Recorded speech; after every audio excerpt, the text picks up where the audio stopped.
नमस्कार, मैं डॉक्टर रजनी मीना। आज हम अरस्तु के दास प्रथा के बारे में विचारों पर चर्चा करेंगे।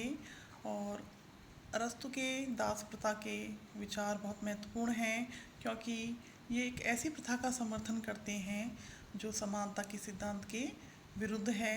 किंतु ऐसे कौन कौन सी आधार रहे जो अरस्तु ने दास प्रथा का समर्थन किया, उसके बारे में आज हम चर्चा करेंगे। प्राचीन यूनान में समूची अर्थव्यवस्था दासों पर निर्भर थी।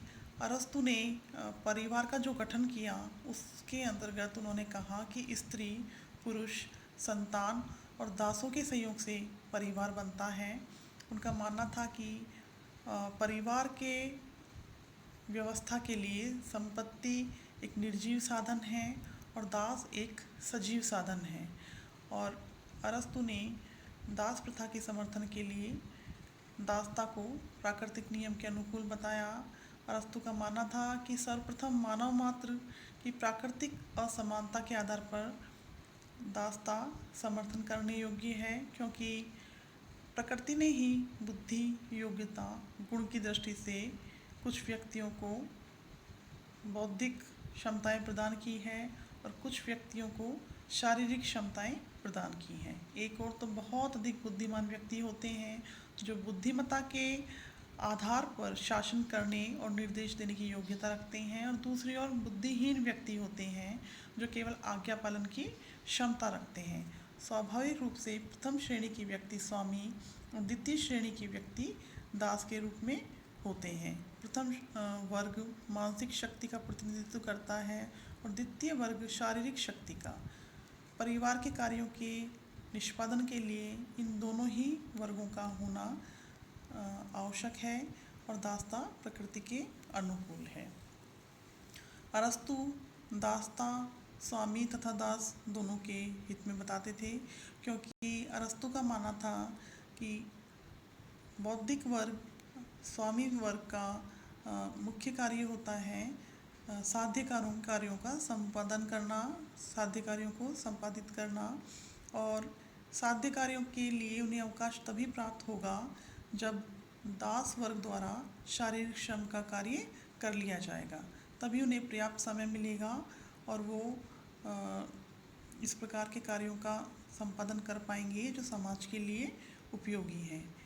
स्वामी के लिए दास प्रथा हितकर इसलिए है क्योंकि इसके द्वारा उसे सृजनशील कार्यों जैसे राजनीति है, कला है, साहित्य है, इन सभी के लिए अवकाश मिल जाता है, क्योंकि उसके दास उसे आजीविका के लिए शारीरिक श्रम की आवश्यकता से मुक्त कर देते हैं और उसे अपने व्यक्तित्व के विकास के लिए और अपने गुणों के अनुसार समाज की सेवा की क्षमता प्रदान करने के लिए पर्याप्त अवकाश मिल जाता है। परंतु अवकाश से अरस्तु का अभिप्राय खाली बैठे रहने से अथवा निष्क्रियता से नहीं है, वरन ऐसे कार्यों में लगने से हैं जो कि समाज के हित में है, जैसे दर्शन शास्त्र का अध्ययन है, राजनीति में भाग लेना, शासन का कार्य करना, साहित्य, विज्ञान तथा कलाओं का सृजन करना इत्यादि। दास प्रथा दासों के लिए भी उपयोगी है, क्योंकि अरस्तु के अनुसार इस दृष्टि से भी नैतिक है, क्योंकि दास विवेक शून्य प्राणी होता है, अतः उनका विवेकशील स्वामियों के संपर्क में रहना दासों के लिए भी अत्यधिक हितकर है। उससे उनका कुछ परिमार्जन और परिष्करण हो जाता है और उनका जीवन भी अधिक सुरक्षित हो जाता है। जिस प्रकार शिशुओं को माता पिता के संरक्षण की आवश्यकता होती है, उसी प्रकार से दासों को भी, जो कि बौद्धिक दृष्टि से शिशुवत ही होते हैं, बुद्धि संपन्न स्वतंत्र व्यक्तियों के संरक्षण में रहना उनके लिए श्रेष्ठकर है। और ऐसे संरक्षण के अभाव में स्वयं दासों का जीवन संकटग्रस्त हो जाता है। इसलिए दासता का जो सिद्धांत है अरस्तु का, उसके अंतर्गत उन्होंने दास प्रथा को स्वामी वर्ग और दास वर्ग दोनों के लिए ही हितकर बताया। अरस्तु दासता को संपूर्ण समाज के हित में भी मानते थे, क्योंकि स्वामियों तथा दासों के अतिरिक्त संपूर्ण समाज के दृष्टिकोण से भी अरस्तु कहते थे कि इसके द्वारा कुछ श्रेष्ठ व्यक्तियों को घरेलू धंधों से मुक्ति मिल जाती है और वो निश्चिंत और एकाग्रचित होकर समाज के हित में चिंतन और अन्य कार्यों को संपादित कर सकते हैं।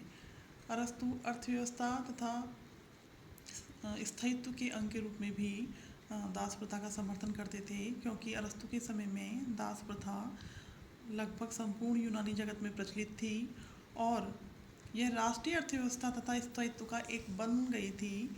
यूनानी नगर राज्यों में दासों का एक बहुत बड़ा वर्ग होता था जो सारी अर्थव्यवस्था इन्हीं पर टिकी हुई थी। ऐसी स्थिति में दास प्रथा को अस्वीकार करने में न केवल नगर राज्यों की शक्ति संतुलन बिगड़ने का डर था, वरन इन राज्यों की आर्थिक, सामाजिक, राजनीतिक व्यवस्था के ध्वस्त हो जाने की भी आशंका थी। अतः अरस्तु ने अपनी व्यावहारिक बुद्धि के आधार पर दास प्रथा का समर्थन किया। उपयुक्त आधारों पर अरस्तु यह निष्कर्ष निकालता है, दासता न केवल आवश्यक है वरन सामयिक अनिवार्यता भी है।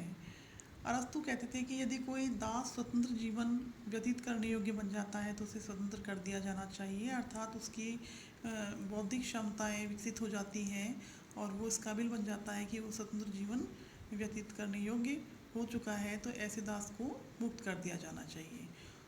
उसने कार्यों के साथ साथ दासों के साथ उदार व्यवहार पर भी बल दिया और वे कहते थे कि जो दासों का उपयोग है वो घरेलू कार्यों तक ही सीमित होना चाहिए। उद्योग, धंधों और व्यापार इत्यादि में दासों का प्रयोग करने के वो समर्थन में नहीं थे।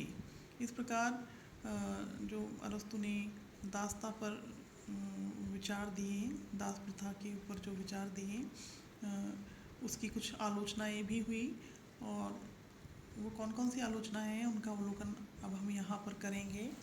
अरस्तु बुद्धि तथा विवेक के आधार पर मानव जाति को दो भागों में विभक्त कर देते हैं, जो कि किसी भी दृष्टि से उचित नहीं ठहराया जा सकता।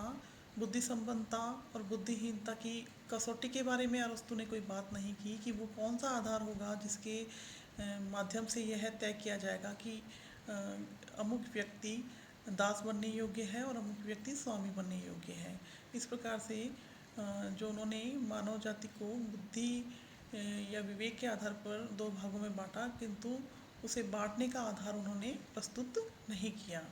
समुचित अवकाश सभी को मिलना चाहिए, किंतु दासों के लिए अवकाश की बात उन्होंने नहीं की। अरस्तु के जो दास विषयक विचार हैं वो नैतिकता के समस्त सिद्धांतों के विरुद्ध हैं। यह सामाजिक एकता के लिए घातक है और ये प्रजातीय श्रेष्ठता के सिद्धांत पर आधारित है, क्योंकि अरस्तु का मानना था कि यूनानी कभी दास नहीं हो सकते। इस प्रकार से अरस्तु ने जो दास विषयक विचार दिए, यूनानी जगत में उस समय में जो विद्यमान परिस्थितियाँ थी, दास अर्थव्यवस्था के अंग के रूप में कार्य करते थे। अर्थव्यवस्था का आधार दास थे, किंतु वर्तमान समय में समानता के सिद्धांत के यह विरुद्ध है और इसे हम किसी भी प्रकार से उचित नहीं ठहरा सकते। आज की कक्षा यहीं तक। धन्यवाद।